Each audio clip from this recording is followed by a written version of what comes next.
Hello, my name is Andrea Paez Marquez, and I am in the course Autonomy and Language Learning Environment, and I couldn't be able to participate in the web conference related to the first moment.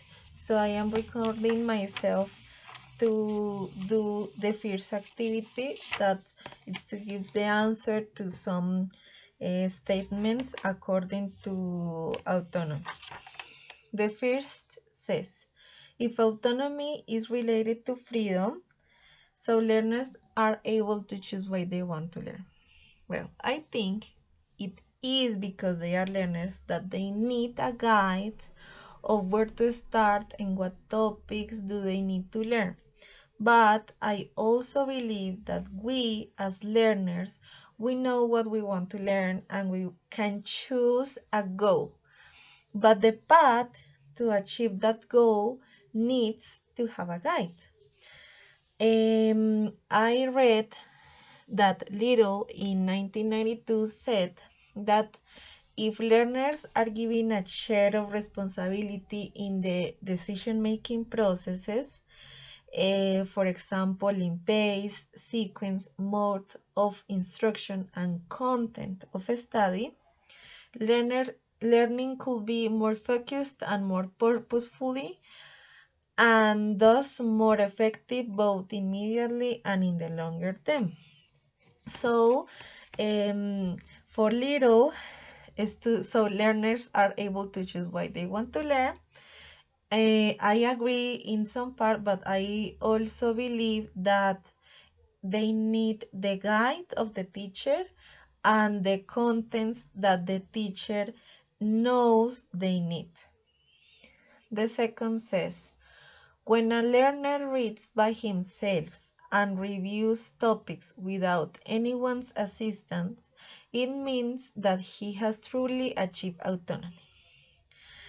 I think that the activities that learner did, read by himself and review topic, it's a place to start by learning yourself.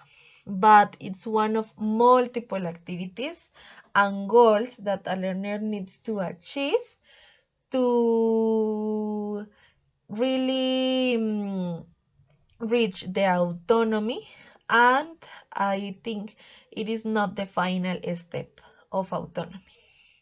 I also read that Candy in 1991 states the characteristics of autonomous learners are as follows: methodological and disciplined, logical, analytical, reflective and self-aware, curious, open and highly motivated, flexible, independent, interdependent and interpersonally competent, persistent and responsible, creative, self-sufficient, information seeker, knowledgeable and skillful about learning process, and critical thinkers.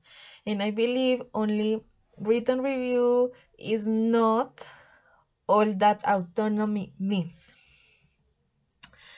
The number 3 says, if teachers and learners work together to achieve the latter's autonomy, so autonomy will be an interdependent process rather than an independent one.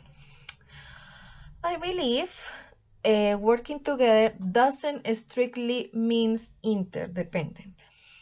Those two actors working to achieve the autonomy of the learner means working with the learner as the central focus in the teaching and learning process.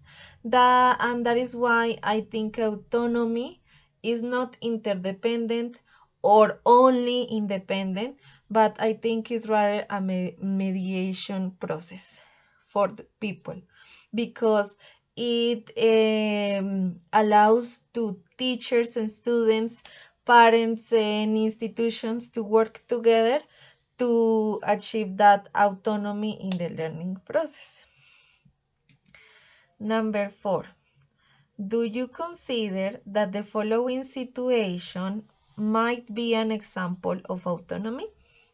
Johan has decided to start studying software engineering because he considers it is an important career for life. But first, he is going to take a short course about software principles so that he does well during his studies.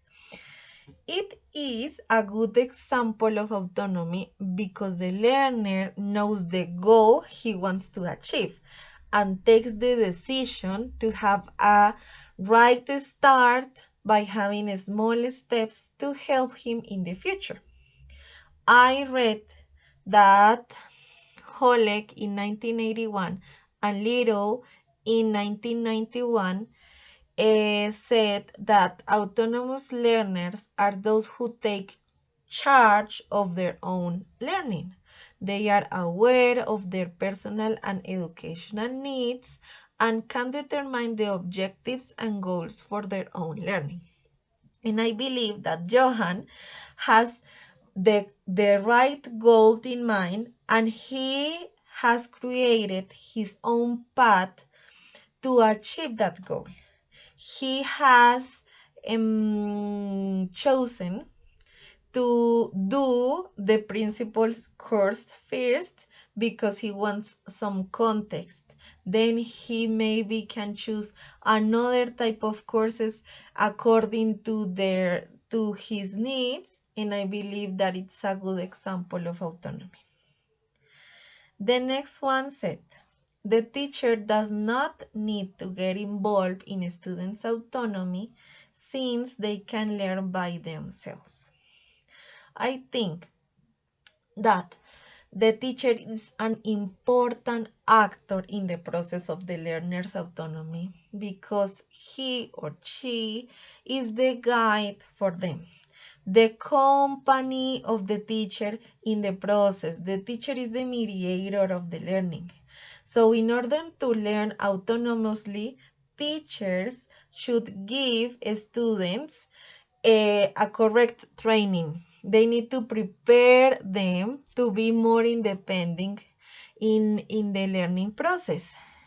In the readings, I found that O'Malley and Kamot in 1990 believe that learning strategies have learning facilitation as a goal and are intentional on the part of learner. The teacher's job is not only to teach language, but to teach learning.